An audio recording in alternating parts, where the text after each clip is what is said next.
One aspect of baseball that is unique to the game and can be a bit confusing is the force out. So let's take a look at that in a bit more detail. As you know, the defensive team can put a runner out by tagging him with the ball. That is, by touching him with the ball or touching him with their glove while the ball is in it. As long as the runner is not on a base, tagging the runner is always an option to put him out. When it comes to ground balls, the other way that a team can put out a runner is through the force out. Rather than trying to come up with a technical definition, let's just jump into a few examples. The simplest force out is one that you're probably already familiar with. That is, when the batter hits a ground ball in the infield, rather than picking up the ball and running over and tagging the runner out, an infielder can field the ball and then throw it to the first baseman, who will then step on first base. If the first baseman can step on first base before the batter does, then the batter is out. In this situation, the only place the batter can run is first base. So in essence, he is forced to run to first base, thus creating the force out there.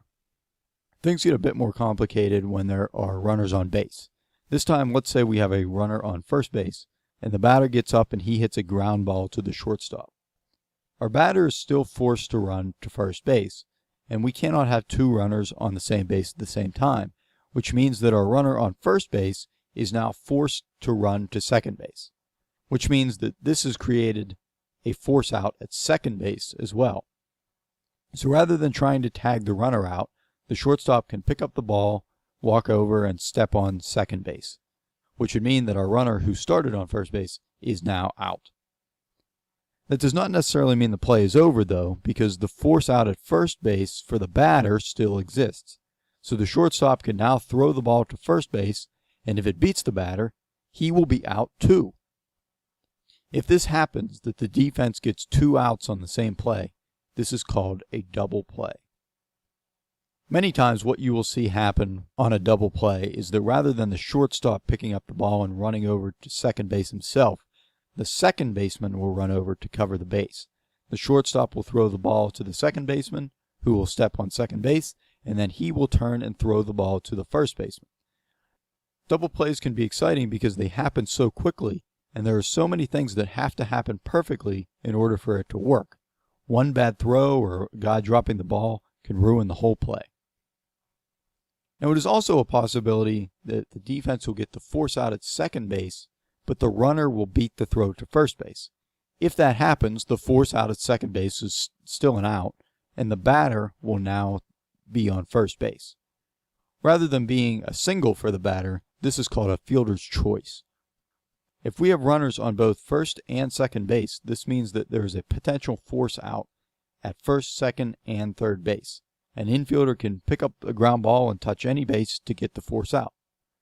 And to take it one step further, if the bases are loaded, there is also a force out on home plate as well.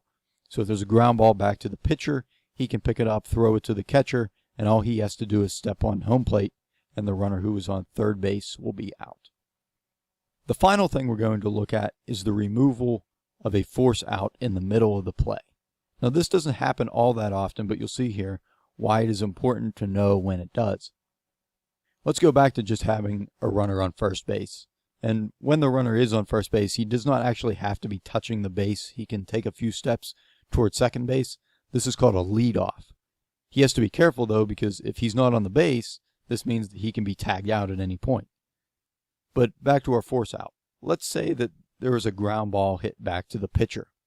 And when the pitcher has the ball, he can choose to throw it either to second base to get the force out there, or he can throw it to first base to get the out there. It doesn't matter which base he throws to. It's completely up to him. Let's say this time he throws to first base, and the first baseman catches the ball, which means that the batter is now out.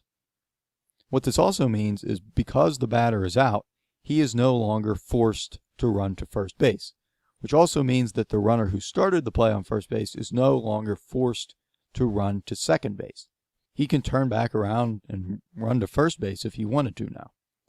This means that if the first baseman were to throw the ball to second base, the shortstop would have to tag the runner in order to put him out. He cannot simply step on second base because the force out has been removed. And so that's the force out.